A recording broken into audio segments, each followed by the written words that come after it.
երկու ծրագիր, երկու խնդիր է իր առջև դրել Իսրայելը եւ որոշակի այդ հարցով աջակցություն ունենալով արևմուտքից։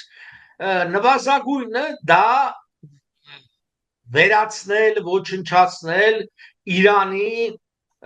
միջուկային զենք ստանալու կարողությունները։ Եվ այդ հարցով ես կարծում եմ իրենք գրեթե խնդիրը լուծել են։ Իրենք առնվազն մի քանի տարի հետ են գցել Իրանը, որովհետև այդ ինչ որ վերականգնվի, այդ գիտնականները, չգիտեմ, կկարողանան նոր սերունդ աճեցնել եւ այլն։ Այս նվազագույնը լուծված է։ Առավելագույնը ես կարծում եմ իշխանափոխությունն է։ Ոմանք գրում են, ասում են Իսրայելը չի կարող Իրանը գրավել։ Իսրայելը խնդիր չի դրել եւ արում խնդիր չի Իրանը գրավելու մասին։ Որևէ մեկ եկան խենթ չի 85 միլիոնանոց երկիրը 1.650.000 քառակուսի կիլոմետր տարածքով գրավում են, ինչ անեն։ Այսինքն դա անիմաստ է, խնդիրը շատ պարզ է, իշխանափոխություն, դա առավելագույնն է, մկասնի թե չէ ուրիշ ասնա։ Եվ մենք տեսնում ենք Մոհամմեդ Ռեզա Փեհլևիի ելույթները, կոչերը ժողովրդին, մենք տեսնում ենք Նաթանյահուի կոչը Իրանի ժողովրդին, այսինքն ապստամբելու եւ իշխանափոխություն անելու։ Մեզ համար, հայերիս համար, մենք չենք կարող ոչ այդ իշխանությունը պահենք, ոչ էլ գցել։ Դա մեր խնդիրը չէ, մեզ համար կարևորը ինչ որ լինում է լինի արագ։ Արագ լինի, որովհետեւ այդ ամբողջի ձգձգելը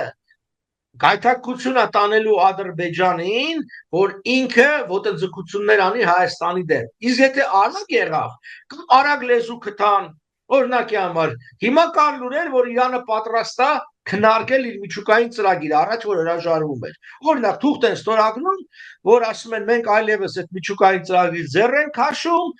չգիտեմ ինչ եւ այլն։ Դա կարող է հանգեցնել զինադադարի եւ խաղաղության, կարող է չանի, որովհետև զինվորականությունը հասկանում է ծանր վիճակը, բայց հոգևոր առաջնորդները, որոնք ամենաազդեցիկն են, օրինակ կոչ են անում, Խամենեին կոչ արեց իսլամին, որ ոտքի կանգնի եւ ազատագրի Պաղեստինի տարածքները, ես դա լուրջ չեմ մոտենում։ Որովհետև ոտի կանգնողեն վաղուց այդ իսլամ աշխարհը ոտի կանգնել։ Երկրորդը մենք լավ գիտենք, որ իսլամական աշխարհը միասնական չի։ Երրորդը, եթե իսլամական աշխարհը ոտի կանգնեց եւ այլն, միևնույնն է, այդ պարագային Իսրայելը թիկունքին էլ կկանգնեն, արևմտյան երկրները էլի չեն կարող։ Մյուս կողմից Իրանը սուննի երկրների առաջնորդ չի կարա դառնա։ Դուք ինձ գիտեք, որ իսլամական աշխարհի 80%-ը սուննի է։ Շիա առաջնորդի կոչ առանձնապես մի բան չի բերելու, չի հանգեցնելու, անգամ սուննիների կոչը որևէ բան չի հանգեցնում։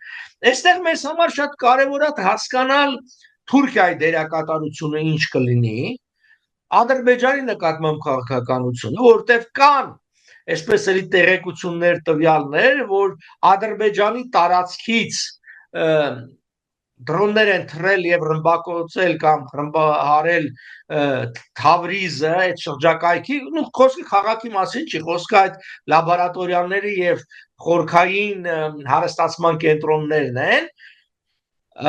եւ այստեղ շատ կարեւոր է, որ եթե դա հաստատվի, ուսանք որ պիտի պատիժը ստանա, որովհետեւ նաեւ Իրանին է պետք որոշակի հաջողություն ցույց տալ, այսպես ասած, եթե ինքը չի կարողանա ուժեղ Իսրայելին ծերը չի ասնի, գուցե ծերը ասնի ապտակելու Բաքվին, եւ ըստ օրինակի համար, գիտեք, կա մի վերլուծաբան Կարինե Գևորգյան, ըստ նրա տվյալների ասում են 4-ը բալեստիկ հրթիռներ հիմա ուղղված են Բաքվի նավթահորերի եւ նավթքի վրա իրանականի մասին, հա,